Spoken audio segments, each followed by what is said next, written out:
Musa Mdunge is a political analyst based at the University of Dundee in Scotland, a South African who studies how society works currently in the UK. Musa, good afternoon to you. Thank you for your time. You're a South African, you're a political analyst, you study how societies work, you've been watching how this plays out. What have you learnt about the United Kingdom in the last 11 days that you didn't know before? Good afternoon, Stephen, and to your viewers. Thank you for having me. Well, as you said, I'm here based in the United Kingdom in Scotland, and it's been very interesting to observe the British people in the past 11 days. I think one thing that one notes is that though the country may be divided in political lines, it seems that the Queen was a unifying factor in the country, and she rose above politics, in part because, of course, of her constitutional role as monarch, as the sovereign, but also in the manner that she didn't meddle in political issues. We know that now we have King Charles III, and one of the things that are being said about this new monarch is that his thoughts are known, and that he comes in at a time when he's at the age of 73, where a lot of his life is already known, unlike Queen Elizabeth, who became the monarch in her early 20s. So it is very interesting to observe the British people, that this is one issue that they are very much united on, unlike issues around cost of living, unlike issues around Brexit, for example, where we know that UK was quite divided on. This monarch was really a unifying factor for the British people. In our country, the big dividing lines tend to do with racialized inequality and race. It's a lot more complicated than that, of course. In Britain, the dividing lines, there is race to an extent, but there's also class. And people judge class by how someone speaks, where they come from, in some ways literally what their parents did for a living, what tertiary institution, did they go to Oxford or Cambridge, those kinds of things. Are you finding that unity among all of the classes in Britain as far as it's possible to assess?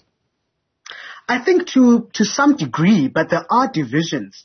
There are divisions in the United Kingdom. Of course, those who support who have a Republican stance in the UK will argue that it isn't right for someone who simply by the accident of birth possesses a certain status, a position in society.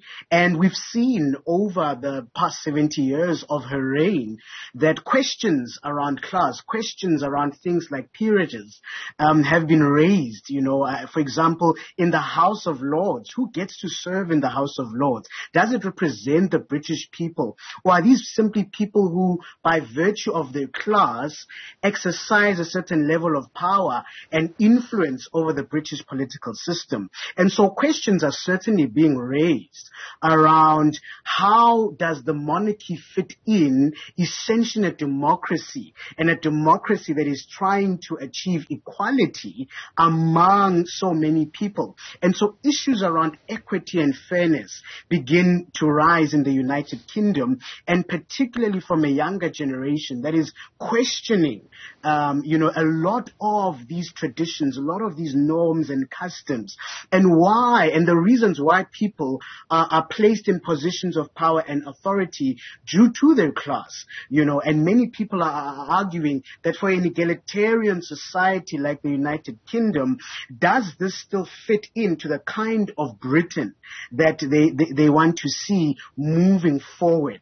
And of course, one small issue, for example, is the fact that we saw the United States president being able to come with his own vehicle escort, and other world leaders not. Again, those tensions around class, those tensions around status coming to the fore in Britain again, and people are really questioning what is the role of this, and how do we break sort of these class divisions in order to build a more equal society?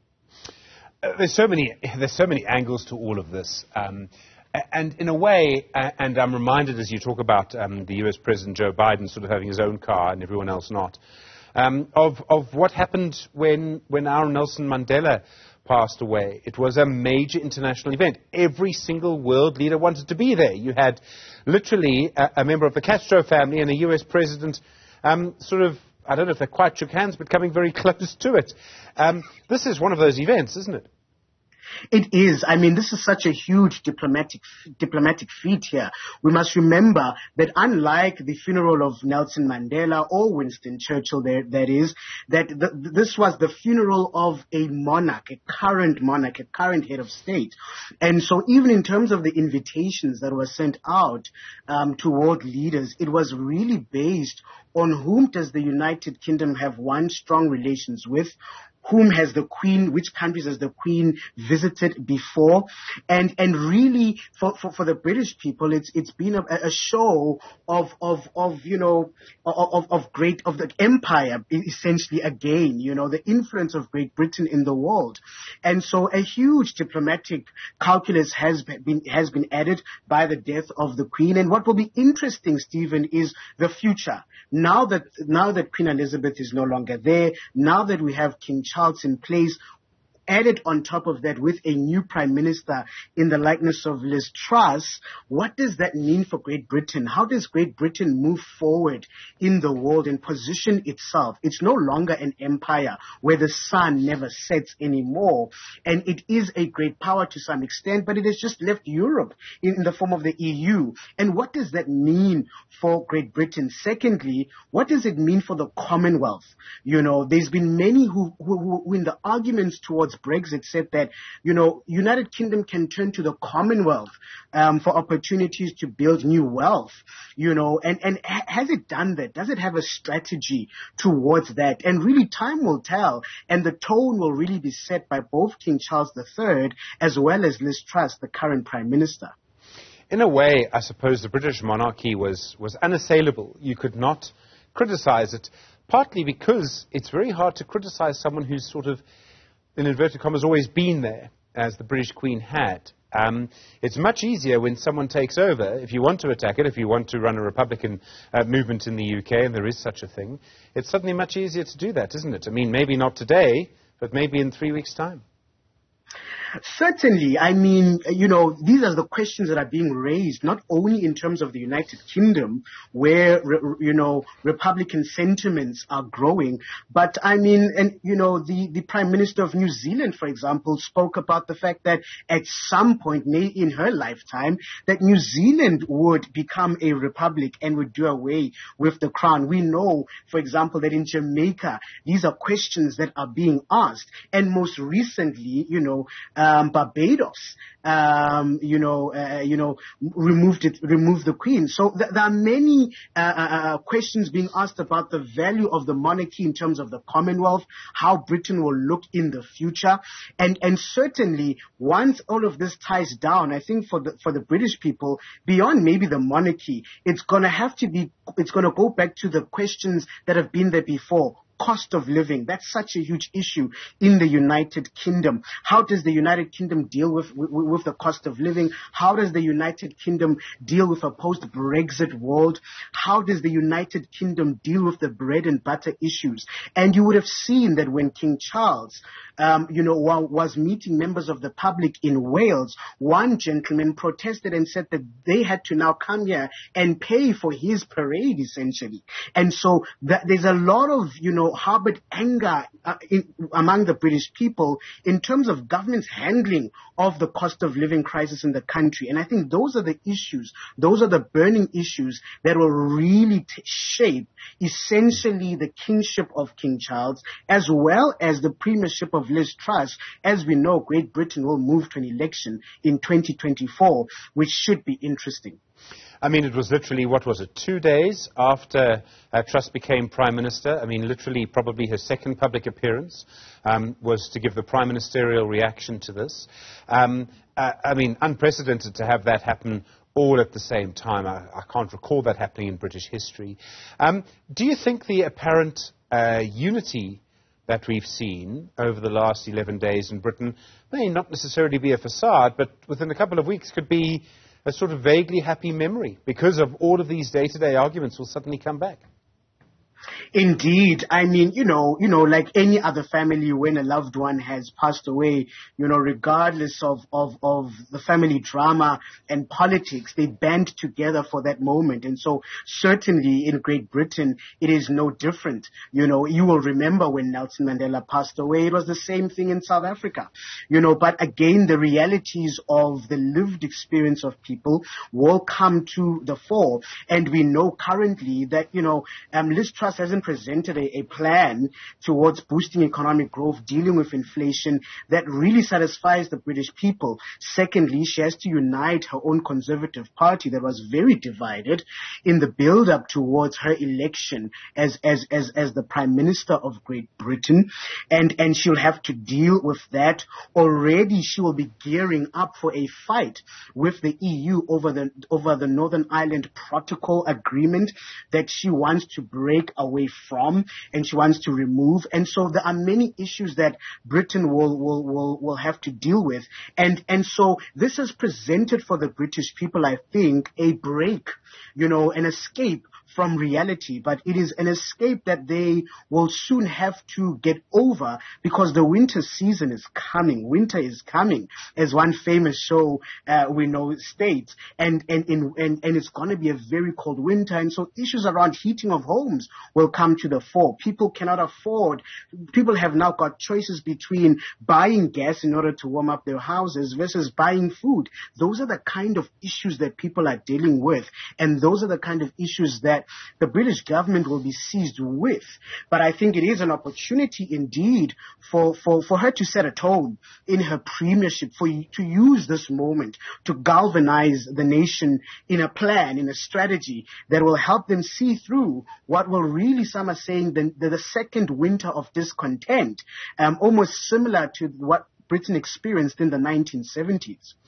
Musa, there's so much more to talk about. I'm going to ask you just to stay with us for a moment. We're just going to listen in a little bit to the sounds of the bands, the music, the crowds, and the walk in Windsor in the United Kingdom. With us, Musa Mdunge, political analyst, South African analyst based in the UK. Musa, it's been interesting to watch the sort of weight of history and how in Britain, at a moment like this, that history is quite unifying in a strange way. And you would argue that our history is never unifying because of our society, although at the passing of Nelson Mandela it kind of was unifying. I don't know if what I've just said is contradicting myself. Maybe it is. But there's a big conversation to have around whether history in South Africa will ever be unifying. Maybe it will one day, but probably not for the moment. Well, it really won't, really, because we understand, of course, the context of our history, dictates that people see things from a very different perspective. Depending on your political orientation, you will tend to see things very different. But secondly, we know that, history tends to be written by the victors. And so even when Nelson Mandela himself passed away, there were conversations around how do we assess even his own legacy, the legacy of 1994. I think when you look at the challenges that we are currently experiencing right now of load shedding in the country, many may argue that do these issues perhaps stem from a 1994 political arrangement and deal that didn't in fact put the people first. It may have achieved political emancipation, but it didn't set out the foundations for economic emancipation. And so perhaps a lot of the challenges that we face in South Africa stem particularly from that period and the political arrangements of the times, but it is a good time for us to really assess our history, assess how we think about it, because unless we are clear around this issue, we can never plan or strategize for the future, and unfortunately, what I see perhaps as the challenge for South Africa is there is a strong lack of leadership a leadership that's honest with people about the past mistakes and successes, and a leadership not willing to face the reality of the future. And like the British people are doing today, I think as South Africans, we too ought to pause, reflect on our country, what it has been, and what it needs to be moving forward. And, you know, perhaps one thing about the Queen's legacy is we can say many things about her and her role in terms of the British Empire and then the Commonwealth. But one thing she did do is put duty before self. And the question is, are there leaders in South Africa, in the world, who will put duty, who will put the people before their own self-interest? And I think this is a moment where South Africans, as we too will move into elections in 2024, ought to ask the question, do we have leaders that, number one, have the vision, and number two, are willing to put country before self? Because it is a moment, a seminal moment. 30 years of democracy is a time for us to reflect on the past deal and then to say, what is the new social compact we need to build moving forward? You know, I saw on Facebook a post that said that there's a generation in South Africa that does not know a life without load shedding. You know, and that's got to make us cringe in terms of what is happening in the country. And so times like these, the gathering of world leaders to celebrate this monarch, must make us as ordinary South Africans reflect on the quality of leadership that we have and whether that leadership is geared enough to serve the interests of the South African people. It seems to me, unfortunately, Musa, that a lot of our leaders, maybe not all of them, but I would suggest close to all, realize that the way to win support in their constituency is to divide rather than to unite. I think we see this in all sorts of ways. And that may be one of the problems that we face, is that, and I think there are other countries where this happens, but in our country I think this is now becoming more powerful, is that people work on division rather than uniting, unfortunately, for various reasons, and structural reasons within our society, perhaps. Indeed, you know, and these structural challenges that the country is facing, they need the kind of leadership that really will unite the country, you know, in the likeness of people like Nelson Mandela, in the likeness, you know, of other global leaders who have served their own countries. And I think we need to reflect as South Africans on what type of leaders do we have and do they serve the country well? And if they don't, then we've got to ask ourselves, why are they there? And how do we then change? And where do we look for the next leaders?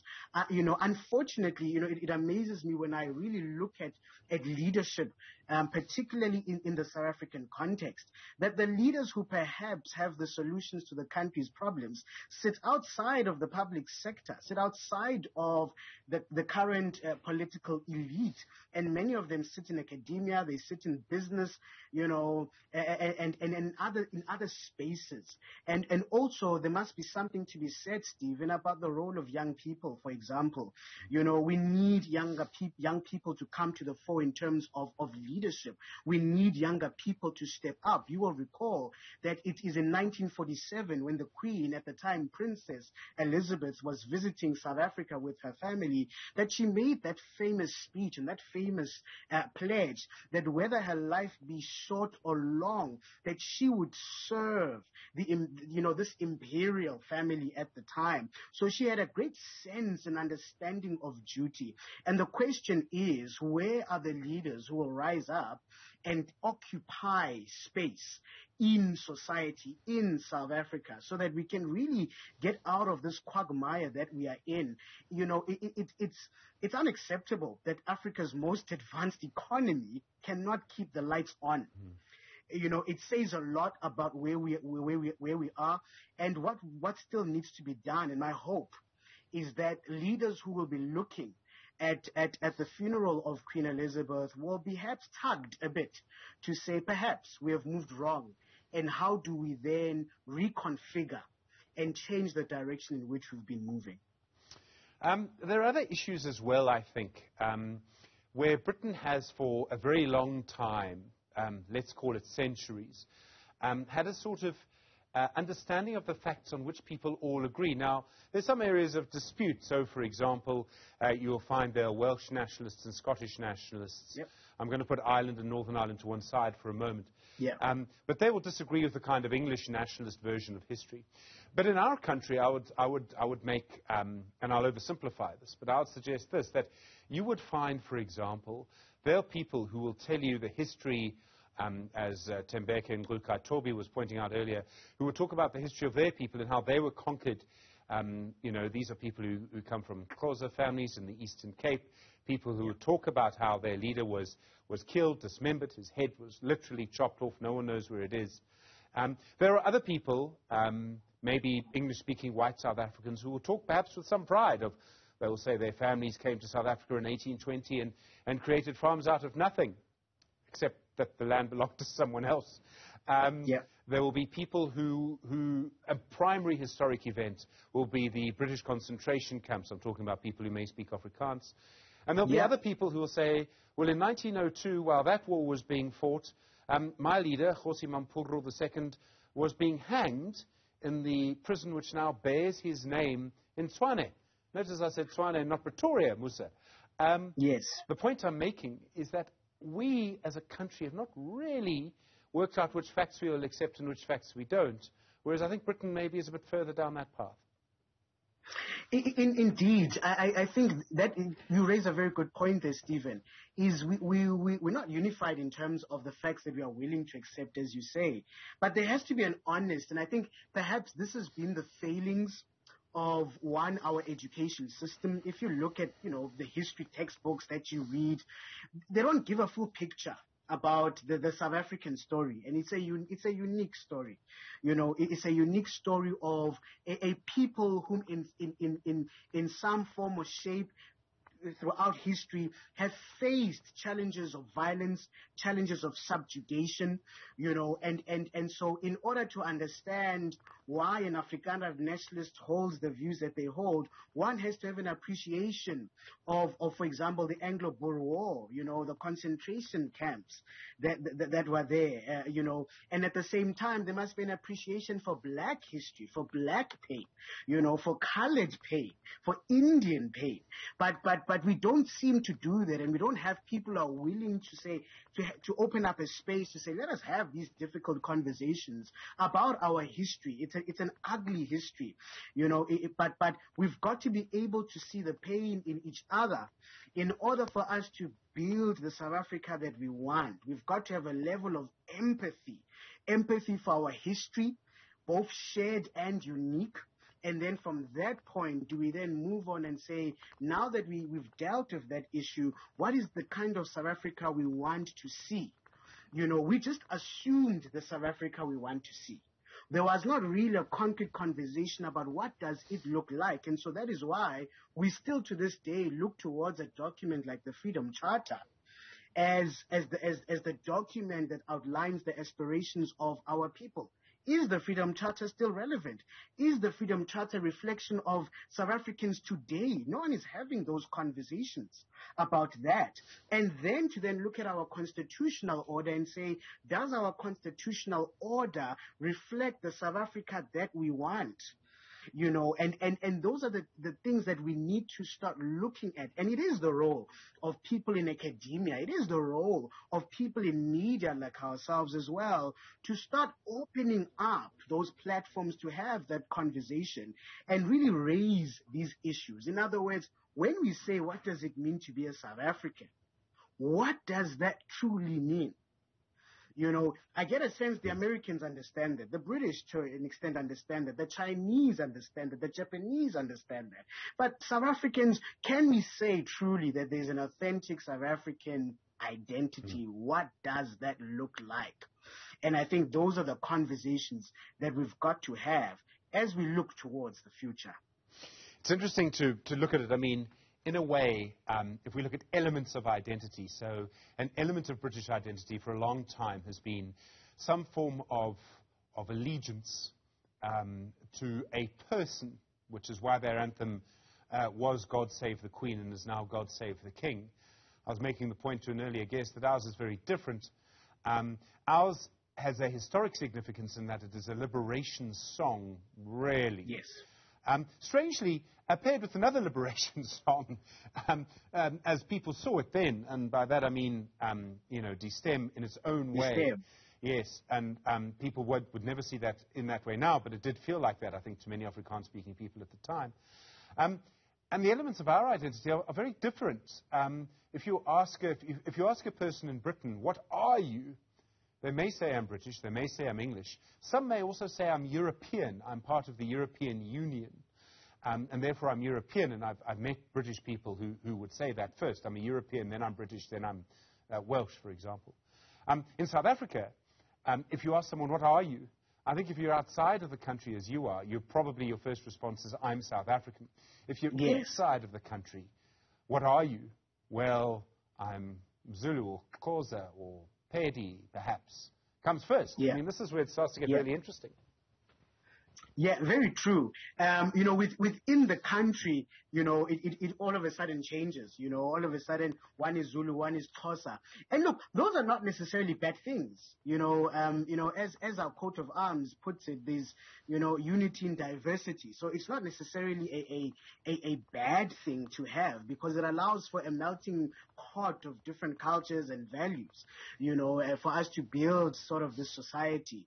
And it's not a bad thing indeed. But of course, the challenge with that is that if you only see yourself through your tribal prism or your racial prism, it limits your ability to see the greater picture, the greater South African story, the greater South African vision.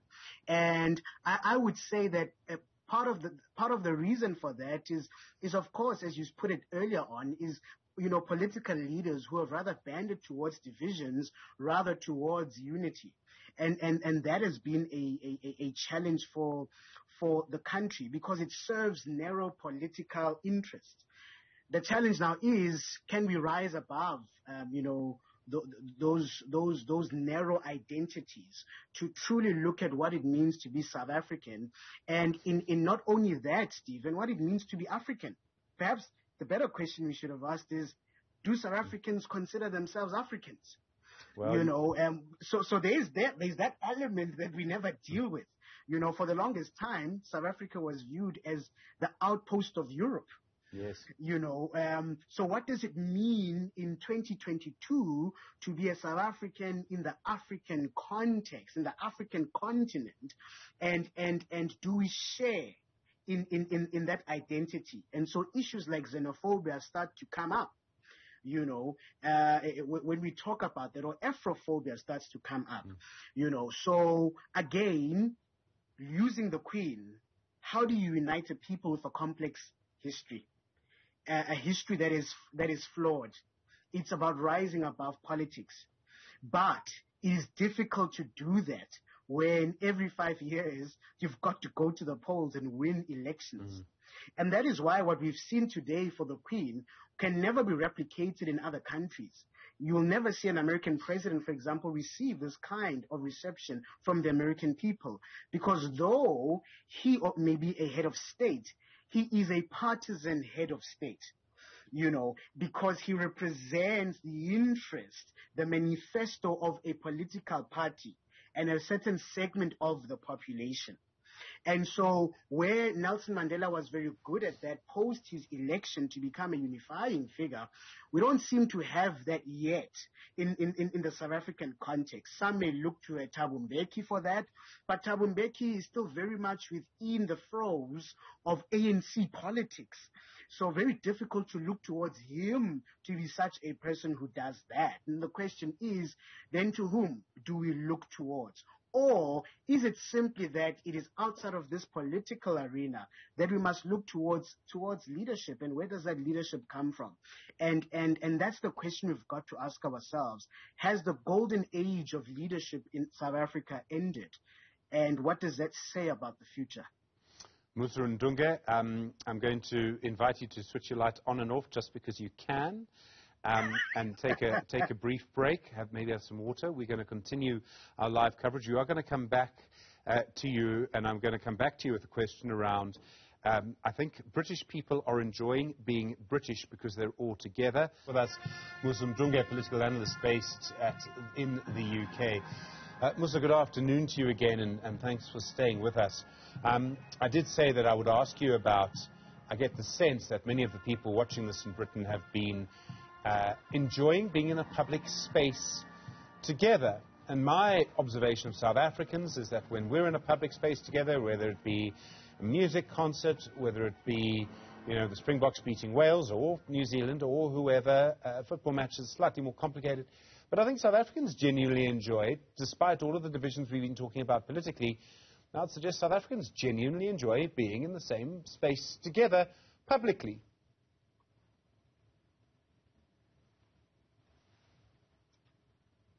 Sorry, Stephen, I didn't quite get that, but I would assume that what you are asking me is perhaps should we not spend more time together? Should there not be more events?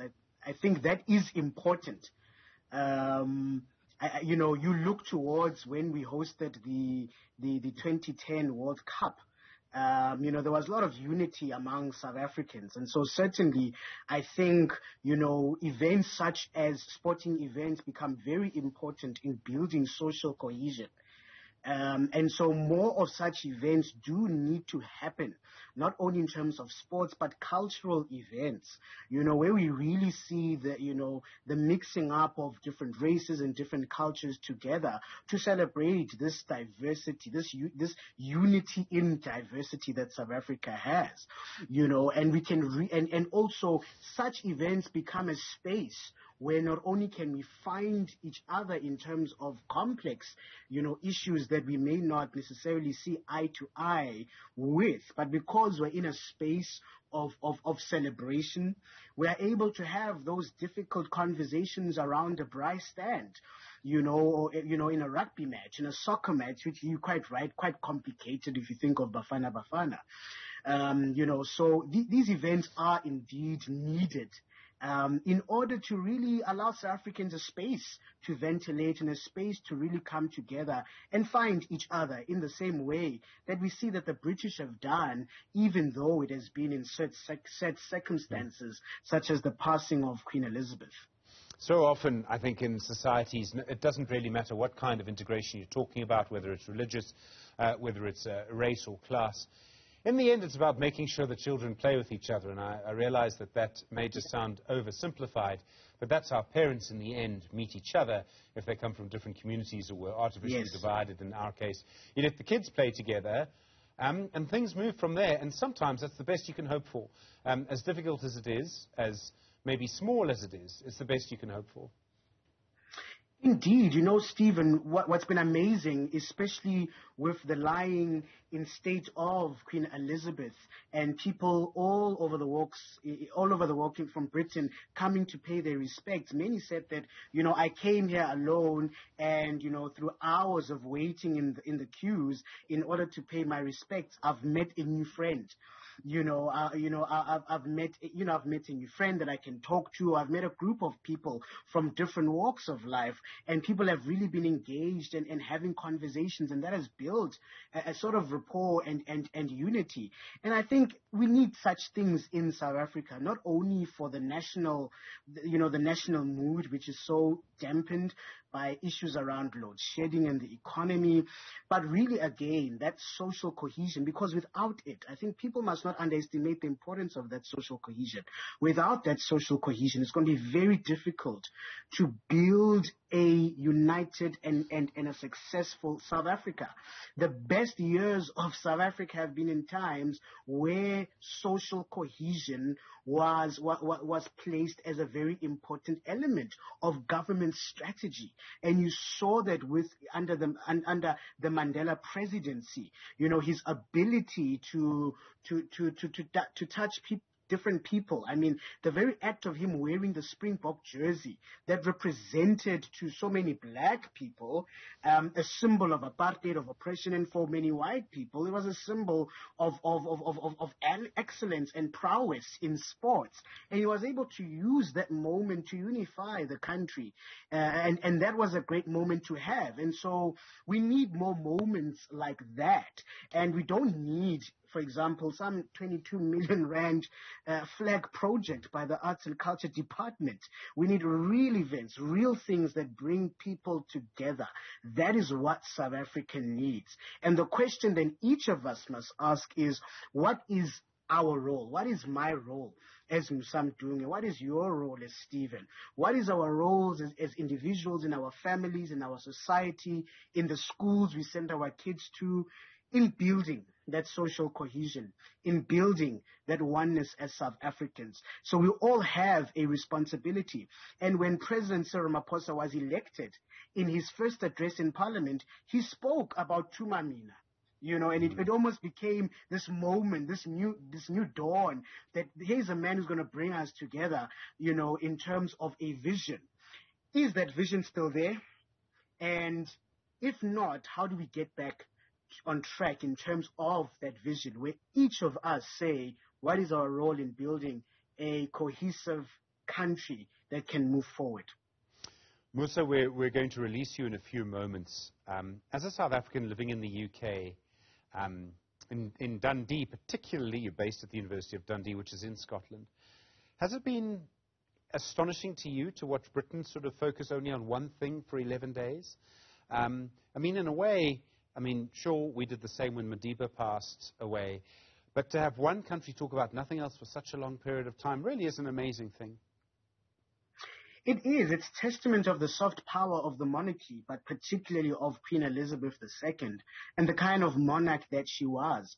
You know, she rose above politics, and in many ways, she was also a connector for different generations. I mean, she comes from a time where kings were divine, you know, and those days are now long gone. She comes from a time of empire. Those days are long gone too.